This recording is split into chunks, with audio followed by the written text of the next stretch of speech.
Hello, this is the Cobra M51SPB, which is a 20-inch or 51cm rotary mower that's self-propelled with a Briggs & Stratton engine.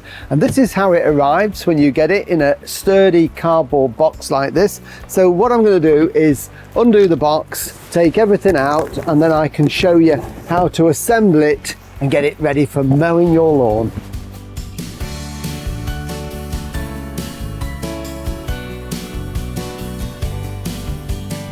So here it is, all unpacked, got rid of all the protective wrappings and films that are in the box, so we can assemble it. It's very quick to put together. Here we've got the mower itself with the Briggs & Stratton engine on it, and we've got everything that you need. It's got the grass collection box, it's got the oil, it's got a spark plug spanner socket there, cable clips, nuts and bolts, engine manual, mower manual, and the side discharge flap there. So everything we need to put it together and get mowing, except for one thing. You will need a 13mm spanner for putting the handlebar assembly together. So that's what we're going to start with. First thing is, you'll notice on the end here there are these plastic tabs. These are on purely for protection when it's in transit, to stop them scratching anything else. So we're just going to push those off. They just need a bit of a wiggle and they will slide off like that, and we don't need these again, so they can be disposed of. And then we can just unfold the handlebars, so just carefully lift them up like that, and what we're going to do is attach them. So I'm just going to roll that forward a little bit just to give me a little bit of working room, and then we can put them together. So just get the cables all together like this and fold that down. That's going to be the position it goes in, and they're going to attach onto these two metal bars just here.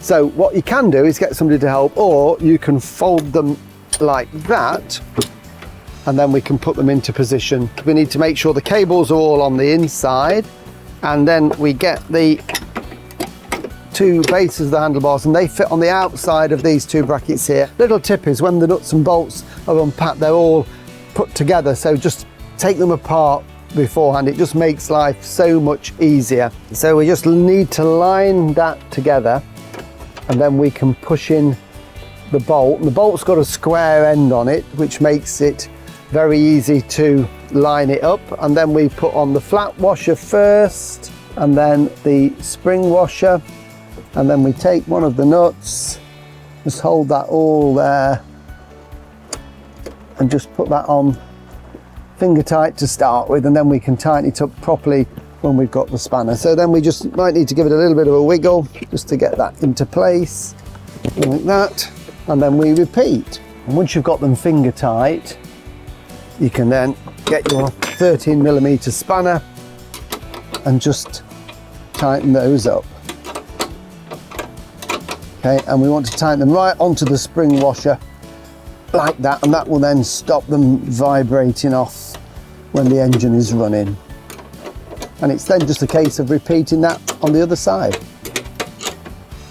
So everything nice and tight now, so they're secure. So then we can fold up the top part of the handlebar, and again, it's very simple. It just folds into place. Just make sure you don't trap any of the cables, and it's already got the clips there, and we just tighten those into place like that, so they clip on. And of course that means also that when you're not using the mower, you can then take those off, fold the handlebar down just to make it a little bit easier to store. There is also a cable clip here which will hold 3 cables. We've got 3 here, so it's just a case of popping the cables in there first, roughly into the position where they need to be, and then we can push that down over the handlebar. It should be 1 cable in each of the holes like that, and that just holds everything neatly together when we're mowing and stops them flapping around. And the other thing I want to do before we put the fuel in it and show you the mowing is, this is the pull start here, the pull cord, but it fits into the small bracket on the handlebar like this. So what we want to do is to take the compression off the engine, we pull in the red lever, and then that will pull out nice and easily, and we can just loop it through there like that. So that is now in place, so when we've got this on the ground, that is at waist height for ease of starting. Just while we've got the mower here, just a little bit about the mowing, because this is what we call a 3-in-1 mower. So we can mow and collect the grass clippings, we can mulch which means that we return the grass clippings back into the lawn by cutting them very finely, which keeps the lawn nice and green and lush and healthy. Or we can do a side discharge. When the mower is unpacked, the mulch plug is around the back, so that's in place. So if you are collecting your grass clippings, you have to take that out. Don't put the bag on with that there. So if we're mulching, we simply put that into place, it locks in, cut the grass and mulch it into the ground. If we want to collect, on the other hand, we take that out. We've got here quite a large grass collection box. What we need to do first of all, again, these little clips here are just for protection in transit, so they just twist down and take off, and we can throw those off. You can't fit the grass collection box onto the mower if they're on, so if you're struggling, look to make sure you've taken those off in the first place. And then we lift the flap again, and these two hooks here hook over the springs like that and into place.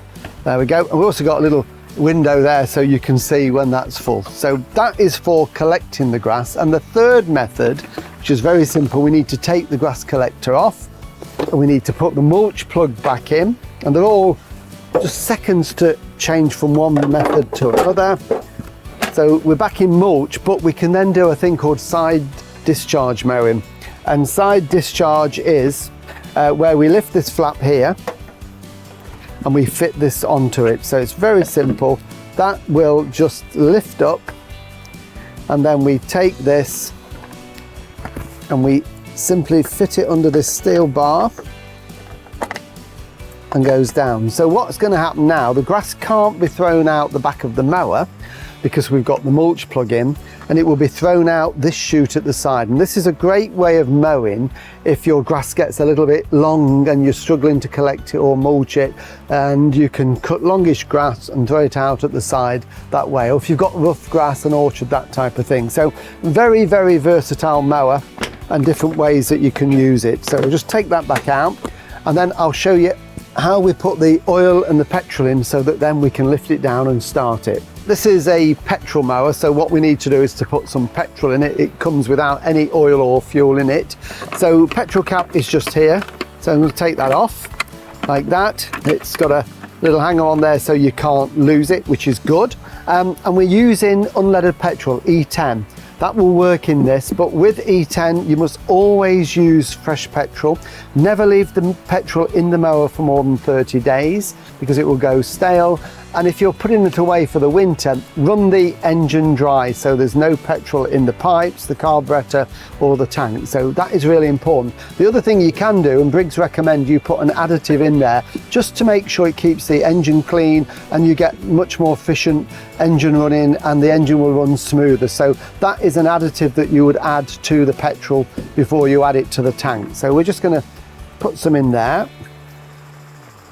Okay, next is we need oil. Again, there will be no oil in the mower when it's supplied, but the oil is supplied. So you will get there a bottle of Briggs & Stratton engine oil, and the oil filler is this one here, which also doubles up as the dipstick. And don't worry if there is a trace of oil on it because all the engines are factory tested. The oil is provided with the mower.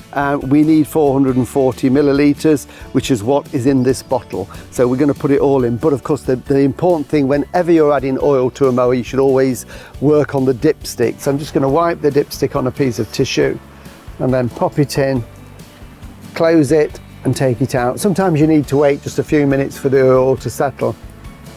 We can now see the oil is right to the top of that little hatched area at the base of the dipstick. It's up to the second hole there, so that is perfect. But again, when you first put the oil in, it's always worth checking it just a few times, especially when the engine's been running for a few minutes, just to make sure the oil level is right. So it's now got fuel in it, it's got the oil in it, ready for starting. So we'll lift it down and I'll show you the starting procedure.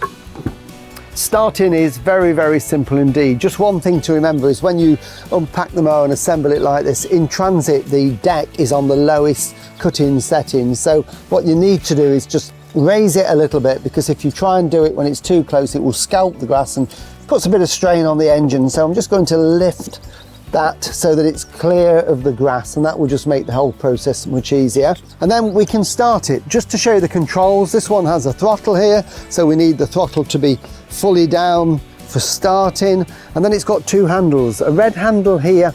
This is the one that controls the engine, so to start the engine we have to pull this one in. It will not start until you do, and once the engine is running, if you want to stop it, we just simply release this red handle. So very quick and easy to stop. The one at the back, the black handle, is the self-propelled lever. So once you've got the engine running and you want to go forward, you just push this one in and away you go. So really easy. So what we do, we've got the throttle down, we can pull in the red lever. Bear in mind that this engine hasn't been started, so sometimes it takes a couple of pulls until it's got the fuel through. So red lever in, pull the pull cord,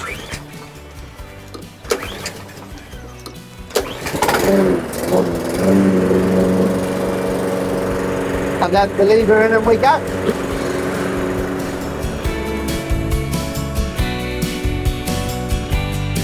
Remember to register your Cobra online at www.cobragarden.co.uk, and always have your Cobra serviced regularly. Check the website for your nearest dealer.